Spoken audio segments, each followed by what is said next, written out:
Hello friend, welcome in my blog. आज का तीसरा दिन है। हम अब जा रहे हैं मैसूर से ऊटी। यहाँ रास्ता निकलता है मैसूर हाईवे से, ऊटी के घने जंगलों से। यहाँ हमें घने जंगलों में हाथी, बहुत कुछ प्राणी है जो दिखने को मिलेंगे। जो है ये देखिए, जंगली हाथी। हम रास्ते से गुजरते हुए हमें सराउंडिंग एरिया में ऐसे बहुत सारे प्राणी मिलेंगे। यह है टाइगर रिजर्व एरिया और ये कर्नाटका का बॉर्डर है, जहाँ हम तमिलनाडु में अभी एंट्री किए हैं। और ये यहाँ आपको प्लास्टिक अलाउ नहीं है, आप प्लास्टिक की बोतल भी नहीं ले जा सकते। रास्ते में आप रुक भी नहीं सकते हैं क्योंकि प्राणी आने की भी संभावना रहती है। ये देखिए क्या खूबसूरत नज़ारा है। आप इन घने जंगलों से गुजरते हैं, आपको बीच में डियर, बहुत सारे ऐसे प्राणी मिलेंगे जो आपको जंगल सफारी की भी ज़रूरत नहीं है। हमने ड्राइवर से पूछा ऊटी कहाँ है, तो उन्होंने पूछा ये जो पहाड़ी एरिया है इसके ऊपर हमें जाना है। तो हम शॉक हो गए। ये देखिए यहाँ ऊटी का भी घाट चालू हो गया है और यहाँ ऐसे 36 पिन हाइपर पिन है जो हमें क्रॉस करके हम ऊटी पहुँचते हैं। जो हमने देखा यह नज़ारा इतना खूबसूरत था, ऐसा रास्ता मैंने अपने लाइफ में कभी नहीं देखा था। तो हमें डर भी लग रहा था, लेकिन हम इस रास्ते का लुत्फ़ भी उठा रहे थे। यहाँ कोई लोकल ड्राइवर ही आपको इस रास्ते से आपको ले जाके ऊटी तक पहुँचा सकता है। कोई सिखाऊ ड्राइवर आप नहीं प्रेफर कर सकते। ये देखिए जैसे जैसे आप एक एक हाइपर पिन क्रॉस कर रहे हैं, आप ऊपर ऊपर जा रहे हैं। आप में तापमान में भी वैसे चेंज हो रहा है, ठंड हवा लगती है। बहुत ही खूबसूरत नज़ारा था। ये हमारे ड्राइवर है, उनको 25 इयर्स का एक्सपीरियंस है। बहुत ही खूबसूरत। हमने यहाँ फिर ऊटी में थोड़ा एंट्री कर लिया है। ये देखिए ऊटी की पहाड़ी एरिया में यहाँ घर बसे हैं। बहुत ही प्यारा एंड खूबसूरत नज़ारा था। फिर हमने डोडाबेरा पीक जाने का डिसाइड किया। वहाँ जाते जाते तापमान में इससे बदलाव आ गए कि बोलिए ही मत। पूरा स्मोकिंग एरिया हो गया था, ऐसे जा लग रहा था हम किसी स्वर्ग में जा रहे हैं।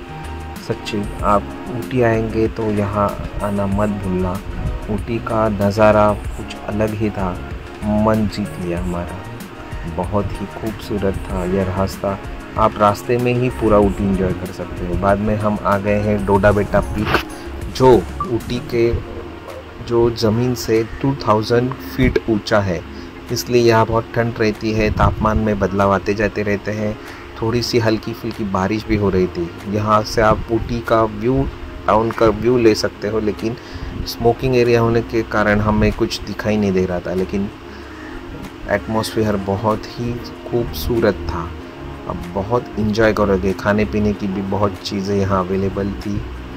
उसके बाद हम निकल पड़े हमारे अगले पॉइंट की, जहाँ टी फैक्ट्री में हमें जाना था। आप रास्ते में देखिए यहाँ टी प्लांटेशन एरिया भी आपको दिखता है।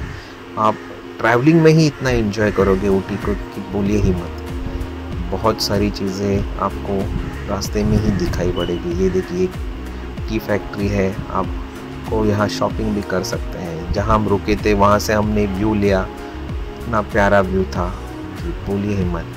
ये टी फैक्ट्री के अंदर हमने कुछ वीडियोस निकाले हैं, कैसे टी बनती है, सब यहाँ आपको बताया जाता है, आपको नॉलेज दिया जाता है। यहाँ से आप टी भी खरीद सकते हैं। फिर हम निकल पड़े हमारे होटल की ओर। बीच में आपको बहुत सारे अच्छे व्यू पॉइंट्स मिलेंगे। हमारे होटल में आने के बाद हम आए थे प्रीति क्लासिक टावर में। 3 स्टार होटल था हमारा और 1 रूम हमने बुक किया था।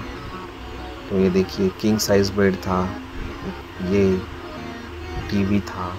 यहाँ आपको एसी नहीं मिलेगा क्योंकि तापमान ऑलरेडी बहुत कम रहता है, तो आपको एसी किसी होटल में नहीं मिलेगा। एक फ़ैन हमें दिया था बस। बहुत ही खूबसूरत नज़ारा था। फिर शाम को हम टहलने निकले तो बहुत सारे आपको चॉकलेट के शॉप मिलेंगे।